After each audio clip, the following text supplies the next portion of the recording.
नमस्कार दोस्तों, स्वागत है आप सभी का फिर से एक बार हमारे YouTube चैनल में। दोस्तों आज मैं आप सभी के लिए फिर से एक नया नोटिफिकेशन लेकर आया हूं और ये नोटिफिकेशन दोस्तों बहुत बढ़िया नोटिफिकेशन है। जो भी स्टूडेंट जॉब की तैयारी कर रहे हैं उसके लिए बहुत बढ़िया नोटिफिकेशन है। और ये दोस्तों वैसा जॉब है ना जो दोस्तों किसी को अभी तक पता नहीं चला है कि ये वैकेंसी निकला हुआ है और बहुत बढ़िया पोस्ट है दोस्तों। ऑफिसर लेवल का पोस्ट है, सैलरी भी बहुत अच्छा खासा है। तो आप इस वीडियो को ध्यान से देखिए और एक एक जो है स्टेप समझिए कि इसको कैसे क्या करना है, ठीक है। तो दोस्तों सबसे पहले यहाँ पर देखिए ये पद जो है ये है दोस्तों एएसओ मतलब असिस्टेंट सेक्शन ऑफिसर, ठीक है। क्या है? Assistant section officer. इसकी सैलरी देखते हैं दोस्तों, सैलरी जो है 35,400 से लेकर 1 लाख के बीच रहने वाला है। तो समझ सकते हैं कि कितना बढ़िया जो है ये नोटिफिकेशन है। और ये ऑल इंडिया वैकेंसी है दोस्तों, यानी कि भारत के आप किसी भी कोने से भर सकते हैं। और जब दोस्तों आपका ज्वाइनिंग जो होगा ना तो आपको प्रथम सैलरी जो है वो 50,000 दिया जाएगा, ठीक है। और चलिए दोस्तों हम लोग इसको जो है पॉइंट बाय पॉइंट समझते हैं कि कैसे आपको क्या करना है, ठीक है। तो सबसे पहले हम लोग देखते हैं दोस्तों इसका जो वैकेंसी का जो डेट है वो 20 मई से ही दोस्तों शुरू हो गया है फॉर्म डालना और 18 जून तक जो इसका लास्ट डेट है। तो आप जो है अभी बहुत टाइम है, अभी आप डाल सकते हैं, ठीक है। एज की बात करें दोस्तों तो एज जो है वो 21 वर्ष से कम नहीं होना चाहिए, कम से कम आपका 21 वर्ष होना चाहिए। इससे अधिक दोस्तों 32 वर्ष होना चाहिए, ठीक है। 32 वर्ष के पहले और 21 वर्ष के बाद तक जो है आप इस फॉर्म को डाल सकते हैं। ये दोस्तों जनरल के लिए है, ठीक है। और ओबीसी के लिए 3 साल का छूट दिया गया है, यानी कि 32, 33, 34, 35 साल तक अगर आप ओबीसी हैं तो 35 साल तक डाल सकते हैं।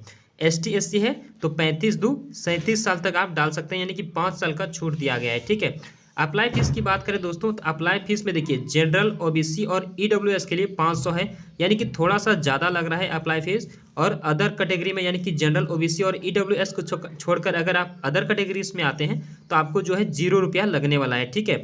ऑल इंडिया वैकेंसी आप कहीं से भी डाल सकते हैं। ये दोस्तों जो वैकेंसी जो निकला है तो ऑल इंडिया, ठीक है, लेकिन ये उड़ीसा के हाई कोर्ट से निकाला गया है। तो आप समझ के दोस्तों चलिए अब मैं आपको थोड़ा और भी बता देता हूँ क्या क्या योग्यता चाहिए। तो योग्यता जो है दोस्तों आपको ग्रेजुएशन कम से कम होना चाहिए, यानी कि स्नातक।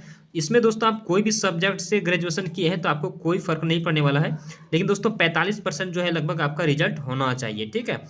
टोटल पोस्ट दोस्तों इसमें पोस्ट जो है थोड़ा कम है लेकिन बढ़िया नौकरी है, अगर आप डालेंगे तो आपका बहुत अच्छा खासा चांस बनता है। टोटल पोस्ट दोस्तों देखते हैं 147 पोस्ट है, जिसमें कि 49 सीट जो है वो फीमेल के लिए है, यानी कि महिलाओं के लिए है।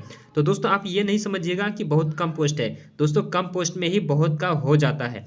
जिसमें दोस्तों जनरल में 70 पोस्ट है, ठीक है। अगर आप जनरल से हैं तो आप जो है इसमें डाल सकते हैं। ओबीसी के लिए मात्र 5 पोस्ट ही है, एसटी के लिए 57 और एससी के लिए 15। तो आप ये मत समझिएगा कि हम मेरा नहीं होगा, क्योंकि दोस्तों आप जनरल में डाल सकते हैं अगर आप ओबीसी एसटी एससी छोड़ के हैं तो, ठीक है। यहाँ तक आप समझ गए। चलिए आगे समझते हैं। आगे जो दोस्तों एग्जाम से रिलेटेड समझते हैं कि एग्जाम आपका किस प्रकार होने वाला है। तो एग्जाम दोस्तों पहला आपका प्री एग्जाम होगा, जिसमें रीजनिंग, मैथ, इंग्लिश और जीके होगा 150 क्वेश्चन का, ठीक है। 150 नंबर का होगा दोस्तों और आपको 2 घंटा जो है टाइम दिया जाएगा। 40% मार्क्स दोस्तों लाना जो है आपका अनिवार्य रहेगा, तभी आप मेंस के लिए आपको बुलाया जाएगा, ठीक है। तो आप प्री के बारे में समझ गए। अब चलिए मेंस के एग्जाम के बारे में समझते हैं। तो मेंस में दोस्तों देखिए इंग्लिश जो है 100 क्वेश्चन होगा 2 घंटा के लिए, मैथ होगा 100 क्वेश्चन 2 घंटा के लिए, रीजनिंग प्लस जीके दोनों होगा 100 क्वेश्चन 1 घंटा के लिए, यानी कि टोटल समय देखा जाए तो आपको 5 घंटा समय दिया जाएगा, ठीक है, मेंस के लिए। इसके बाद दोस्तों लास्ट जो आपका प्रोसेस है, लास्ट में आपको कंप्यूटर टेस्ट देना होगा। अगर इसमें आप पास हो जाते हैं तो फिर आपका ज्वाइनिंग हो जाएगा, ठीक है। तो दोस्तों आप देख सकते हैं कितना अच्छा खासा ये है जो है जॉब है। पद क्या है दोस्तों? एएसओ असिस्टेंट सेक्शन ऑफिसर, ठीक है। तो आप दोस्तों अगर आप एलिजिबल हैं डालने के लिए तो आप इस फॉर्म को जरूर भरिए और ऐसे ही नोटिफिकेशन के लिए आप हमारे चैनल को भी सब्सक्राइब जरूर कर लीजिएगा। तो धन्यवाद दोस्तों, फिर मिलते हैं आपसे एक नया नोटिफिकेशन लेकर।